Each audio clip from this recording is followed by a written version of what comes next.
ಬೆಂಗಳೂರಲ್ಲಿ ಯಾರನ್ನ ನಂಬೋದು, ಯಾರನ್ನ ಬಿಡೋದು ಅಂತ ಒಂದು ಗೊತ್ತಾಗಲ್ಲ. ಒಂದೊಂದ್ಸಲಿ ಒಳ್ಳೆಯವ್ರನ್ನು ಕೂಡ ಕೆಟ್ಟವ್ರು ಅನ್ಕೊಂಡ್ಬಿಡ್ತೀವಿ. ನಾವು ಚೆನ್ನಾಗಿರ್ಬೇಕಾದ್ರೆ ಯಾರು ನಮ್ಗೆ ಕೇರ್ ತೋರ್ಸೋದು ಏನು ಬೇಕಾಗಿರಲ್ಲ. ಅದೇ ಹುಷಾರಿಲ್ದಿದ್ದಾಗ ನಮ್ಗೆ ಏನ್ ಬೇಕು, ಏನ್ ಬೇಡ ಅಂತ ನೋಡಿ ಏನಾದ್ರೂ ನಮ್ಗೆ ಸ್ವಲ್ಪ ಕೇರ್ ತೋರಿಸಿ ಇದ್ ಮಾಡಿದ್ರೆ ಬೇಗನೆ ಹುಷಾರಾಗ್ತೀವಿ ಅಂತ ನನ್ಗನ್ಸುತ್ತೆ. ನೆನ್ನೆ ನನ್ಗೆ ಹುಷಾರಿಲ್ದಿದ್ದಾಗ ಸ್ವಲ್ಪ ಸ್ವೀಟ್ ತಿನ್ಬೇಕು ಅಂತ ಇತ್ತೀಚೆಗೆ ಅನಿಸ್ತಾ ಇದೆ. ನಾರ್ಮಲ್ ಡೇಸ್ ಅಲ್ಲಿ ನನ್ಗನ್ಸಲ್ಲ. ಆದ್ರೆ ಹುಷಾರಿಲ್ದಿದ್ದಾಗ ಮಾತ್ರ ಸ್ವೀಟ್ ತಿನ್ಬೇಕು ಅಂತ ಅನ್ಸುತ್ತೆ. ನೆನ್ನೆ ತಗೊಂಡ್ ಬಂದು ಇಟ್ಟಿದ್ರು.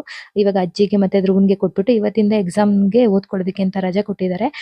ಅಜ್ಜಿಗೆ ಮತ್ತೆ ಕಾಫಿ ಎಲ್ಲ ಕೊಟ್ಬಿಟ್ಟು ಸ್ಲ್ಯಾಬ್ ಎಲ್ಲ ಕ್ಲೀನ್ ಮಾಡ್ಕೊಳ್ತಾ ಇದ್ದೀನಿ. ನಿನ್ನೆ ಕರೆಂಟ್ ರೆಡಿ ಮಾಡಕ್ಕೆ ಅಂದ್ರೆ 2 ವೈರಲ್ಲಿ ಕರೆಂಟ್ ಪಾಸ್ ಆಗ್ತಾ ಇತ್ತು ಆಫ್ ಮಾಡಿದ್ರುನು ಅಂತ ಅಂದ್ಬಿಟ್ಟು ಚೆಕ್ ಮಾಡಕ್ಕೆ ಮನೆಯವರು ಕರ್ಸಿದ್ದಾರೆ. ಮಧ್ಯಾಹ್ನ ಬಂದ್ಮೇಲೆ ಓಪನ್ ಮಾಡ್ಬೇಕಮ್ಮ ಚೆಕ್ ಮಾಡ್ಬೇಕು ಅಂತ ಅಂದ್ರು. ನಾನಂತೂ ಒಳಗಡೆನೆ ಬಿಟ್ಟಿಲ್ಲ. ಯಾಕ್ ಬೇಕು ಅಂತ ಅಂದ್ಬಿಟ್ಟು ನಮ್ ಡಾಗಿ ಬೇರೆ ಇದ್ದಾಳೆ ಬೈಟ್ ಮಾಡ್ಬಿಡ್ತಾಳೆ ಅಂತ ಅಂದ್ಬಿಟ್ಟು ಅವ್ರನ್ನ ಮನೆ ಒಳಗಡೆನೆ ಬಿಟ್ಟಿರ್ಲಿಲ್ಲ. ಆಮೇಲೆ ಮನೆಯವ್ರು ಬಂದು ಸ್ವಲ್ಪ ಹೊಸ ಮನೆ ಅಲ್ವಾ ಅಂತ ಅಂದ್ಬಿಟ್ಟು ಒಂದೊಂದು ವೈರ್ ಇದಾಗಿತ್ತು ಅಂತ ಅಂದ್ಬಿಟ್ಟು ಲೈಟ್ ಒಂದು ಹೋಗಿತ್ತು, ಫ್ಯಾನ್‌ದು ಒಂದು ವೈರ್ ಹೋಗಿತ್ತು ಅಂತ ಅಂದ್ಬಿಟ್ಟು ಎಲ್ಲಾನು ಪಾಪ ರೆಡಿ ಮಾಡಿ ಕೊಟ್ಬಿಟ್ಟು ಹೋದ್ರು. ಏನ್ ಮಾಡೋದು ಸಿಚುವೇಶನ್ನೇ ಹಂಗಿದೆ ಅಲ್ವಾ?